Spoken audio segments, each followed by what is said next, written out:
Сәлем достар, бүгін 2007 жылы түсірілген «Әлемдердің жаратушысы» атты қысқа метражды фильм туралы айтамын. Компьютерлік графикамен жұмыс істеуде үлкен тәжірибесі бар американдық режиссер Брюс Бронидің таңғажайып әдемі және әсерлі қысқа метражды фильмі. Star Trek жобасында бөтен дүниелерді жасаған үшін Эмми сыйлығына 4 рет ұсынылды. Міне, шебердің компьютерлік графиканың көмегімен толығымен жасалған жаңа фильмі. Екі басты кейіпкердің бейнесін қоспағанда, жас жігіт әлемнің әртүрлі қалаларында өзі үшін қымбат әйелдің қолында бақытты және ғашық ол құшағында бейнеленген фотосуреттерге қарайды. Қолындағы электронды сағат кенет сөніп іске кіріседі. Жан-жағына қарап, ол фантомдық басқару панеліне қоңырау шалып, саусақтарын созып, жаңа әлемді модельдей бастайды. Алдымен виртуалды сәулетші ұзартатын және ұлғайтатын текше пайда болады. Оның жанында екіншісі, одан кейін үшіншісін қоя бастайды. Ойланып отырып, адам оларды параллелепипедке айналдырады, биіктігін ұзартады, немесе ұлғайтады. Содан кейін көшіріп, осы үйінді қарама-қарсы қояды. Нәтижеге қарап, ол есіктерге ұқсас тесік жасайды. Содан кейін терезелерді белгілейді. Жасаушының идеясы анық болады.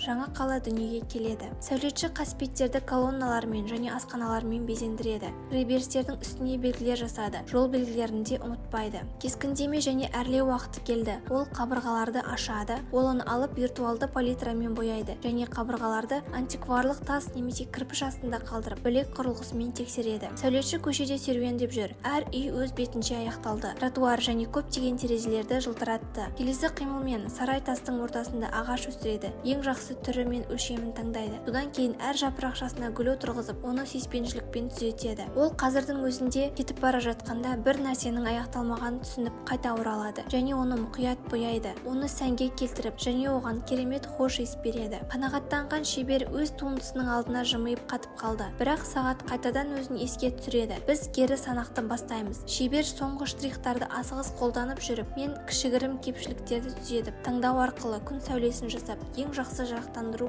орнатады. Шлюзге тығылып, сағат соңғы секундтарды санайды. Ал самалы желмен қала өмірге келеді. Жалау тербеле бастайды. Құстар ұшып, терезелерге күн сәулесі түседі және ағаштың бұтақтары арқылы жапырақтары тротуарға ұшады. Қоңыраудың дауысы естіледі де, ашылған есіктен түнгі көйлек киген жалаңаяқ келіншек шығып, қаланы таңдана қарап, оның иісін жұтып, қуаныш пен шаттықпен күлімсіреді. Ер адам оны жасырын бақылайды және оны көргенде қуанады және кенет тротуардың үстіндегі шатырдың аяқталмаған бөлігін байқайды. Ол уайымда, бірақ ол әйел мұны байқамайды деп үміттенеді. Әйел ары қарай гүлді байқады. Ол оның алдына отырады да рахаттанып қатып қалады. Гүл күннің шығылысында жарқырайды. Әйел оның алдына отырып және оның жұпар иісін жұтып, өкінішпен басын шайқап кетуге орнынан тұрды. Ол үйлер мен дүкен терезелеріне өкінішпен күлімдеп көше бойымен жүреді. Есігіне жетіп, көшеге мұңайып қарап, күрсініп артынан есікті жабады. Қала бірдей жыпылықтай бастады. Түсін жоғалтады. Нағыз мұңды адам сүйіктісіне қарайды. Қала жарқырап тұрғанда, оның үйлері бүктеліп, шашылып, қырында виртуалдық келген жерге қайта оралады. Ғажайып гүлдің жанындағы күлімдеген әйелдің суреті ғана қалды. Ол бейнені ұстап алып, ерімей тұрып сүйіп алады. Келесі сәтте ер адам аурухана бөлмесінің есігінің алдына келіп, ашылған есіктің артында комада жатқан сүйікті әйелінің денесі жатқан төсек бар. Жоғары сапалы құрылғылар оның өмірін қолдайды және ол өтіп бара жатқан өмірді байқамай, терең ұйқыда ұйықтайды. Ер адам өзінің сүйіктісінің жүзіне қарап, оны ақырын сүйіп кетіп қалады. Бірақ бір стакан судың қасында оған ойлап тапқан